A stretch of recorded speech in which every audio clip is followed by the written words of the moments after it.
नमस्कार।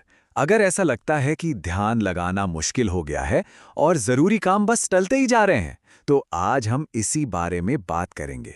हम थेबो म्यूरिस की किताब डोपामीन डिटॉक्स से समझेंगे कि आखिर अपने भटके हुए फोकस पर दोबारा कंट्रोल कैसे पाया जाए।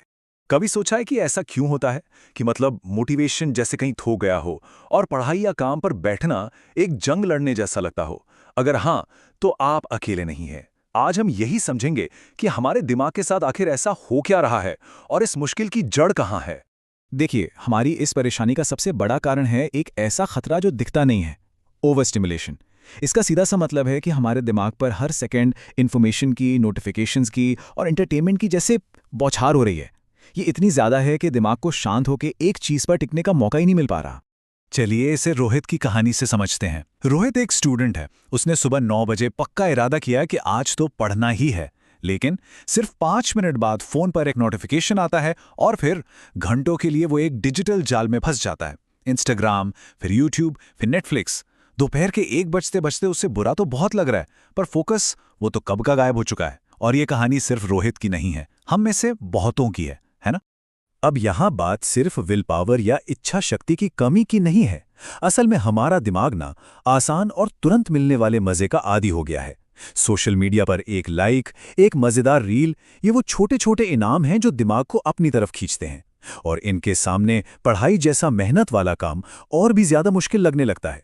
तो इस पूरे डिस्ट्रैक्शन के चक्र के पीछे का असली खिलाड़ी कौन है? जवाब हमारे दिमाग के अंदर ही एक केमिकल में छिपा है। तो चलिए इस डोपामाइन के जाल को जरा करीब से समझते हैं। डोपामाइन हमारे दिमाग का एक केमिकल मैसेंजर है। ज़्यादातर लोग इसे हैप्पी केमिकल या खुशी का केमिकल समझते हैं, लेकिन इसका असली काम इससे कहीं ज़्यादा कॉम्प्लेक्स है। और सच कहूँ तो हमारी सारी प्रॉब्लम की जड़ भी यही है।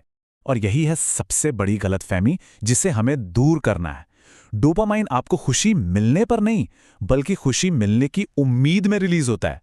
ये वो ड्राइव है, वो चाहत है जो हमें किसी इनाम को पाने के लिए उकसाती है। मतलब ये मुझे अच्छा लग रहा है वाला केमिकल नहीं है, ये मुझे वो चाहिए वाला मोटिवेशन केमिकल है। इस बात को एक बहुत ही बढ़िया उदाहरण से समझा जा सकता है। सोचिए, एक स्पीकर है जो हमेशा फुल वॉल्यूम पर बज रहा है, तो क्या होगा?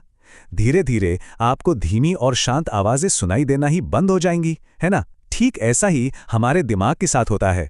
जब उसे रील्स, वीडियो गेम्स और जंक फूड से लगातार हाई डोपामीन के झटके मिलते रहते हैं, तो किताब पढ़ने या बस शांत बैठने जैसा सुकून उसे महसूस ही नहीं होता। और यही असली वजह है कि पढ़ाई जैसा काम हमें बोरिंग लगने लगता है। देखिए, काम असल में बोरिंग नहीं हुआ है, बल्कि हमारा डोपामाइन सिस्टम इतना ओवर एक्साइटेड हो चुका है कि अब उसे हर चीज में हाई लेवल का थ्रिल चाहिए। तो सवाल ये है कि क्या इसका कोई समाधान है? क्या हम इस जाल से निकल सकते हैं? जी हाँ, बिल्कुल। और इसका समाधान है हमारे दिमाग के रिवॉर्ड सिस्टम का रीसेट बटन दबाना। इसी को कहते हैं डोपामीन डिटॉक्स। अब ये डोपामाइन डिटॉक्स है क्या? इसका सीधा सा मतलब है कि हम जानबूझकर एक तय समय के लिए उन सभी चीज़ों से दूर रहते हैं जो हमारे दिमाग को फौरन एक्साइटमेंट देती हैं। ये बिल्कुल अपने दिमाग के सिस्टम को रीबूट करने जैसा है, ताकि वो वापस अपनी नॉर्मल सेटिंग पर आ सके। और हाँ, ये डिटॉक्स शब्द सुनकर ऐसा लग सकता है कि ये कोई सज़ा है, पर ऐसा बिल्कुल नहीं है। ये एक छोटा सा ब्रेक है। जैसे जिम में वर्कआउट करने के बाद हमारी मसल्स को आराम चाहिए होता है, ठीक वैसे ही हमारे दिमाग को भी रिकवर होने और रिचार्ज होने के लिए ये ब्रेक चाहिए। तो चलिए अब मुद्दे की बात पर आते हैं। ये डिटॉक्स असल में किया कैसे जाता है? इस दौरान किन चीज़ों को पूरी तरह से अवॉइड करना है और उनकी जगह करना क्या है? डिटॉक्स के दौरान हमें उन सभी आदतों से बचना है जो हमारे रिवॉर्ड सिस्टम को हाईजैक कर लेती हैं। जैसे कि बिना सोचे समझे सोशल मीडिया स्क्रॉल करना, वीडियो गेम्स खेलना, जंक फूड खाना या एक के बाद एक वेब सीरीज के एपिसोड देखते जाना। ये सब वो चीजें हैं जो बिना किसी मेहनत के हमें डोपामाइन का एक तेज शॉट देती हैं। तो इनकी जगह करना क्या है? हमें वो एक्टिविटीज अपनानी है जो दिमाग को शांत करती हैं, जैसे बिना फोन या म्यूजिक के बस थोड़ी देर टहलना, एक डायरी में अपने विचार लिखना, कोई अच्छी किताब पढ़ना, या और ये सबसे जरूरी है, बस कुछ देर कुछ ना करना और बोरियत को महसूस करना। जी हाँ, यही बोरियत दिमाग के रीसेट होने का पहला और सबसे जरूरी कदम है। तो अपना पहला 24 घंटे का डिटॉक्स प्लान करना बहुत आसान है। पहला स्टेप, कोई छुट्टी का दिन चुनिए, जैसे संडे। दूसरा स्टेप, अपने सारे ट्रिगर्स हटा दीजिए। फोन को एयरप्लेन मोड पर डाल दें और स्नैक्स को कहीं छिपा दें। तीसरा स्टेप, पहले से ही 2-3 शांत एक्टिविटीज सोचकर रखें जो आप करेंगे। और सबसे जरूरी चौथा स्टेप, 24 घंटे पूरे होने के बाद एक डायरी में लिखिए कि आपको कैसा महसूस हुआ। एक बात याद रखिए, डोपामाइन डिटॉक्स का असली मकसद सिर्फ एक दिन के लिए सब कुछ छोड़ देना नहीं है। इसका बड़ा लक्ष्य है लंबे समय के लिए अपनी जिंदगी पर असली कंट्रोल वापस पाना। और ये समझना बहुत जरूरी है कि मकसद इन चीजों को जिंदगी भर के लिए छोड़ना नहीं है। नहीं, लक्ष्य है इन पर कंट्रोल पाना, ताकि जब आप सोशल मीडिया यूज करें तो वो आपकी मर्जी हो, आपकी मजबूरी या आदत नहीं। असली आजादी इन चीजों का गुलाम बने बिना इनका मजा लेने में है। ये चार्ट देखिए, ये पूरी बात को एकदम साफ कर देता है।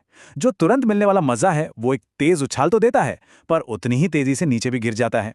वहीं दूसरी तरफ किसी सार्थक काम से मिलने वाली संतुष्टि वो धीरे धीरे बढ़ती है, पर लंबे समय तक टिकी रहती है।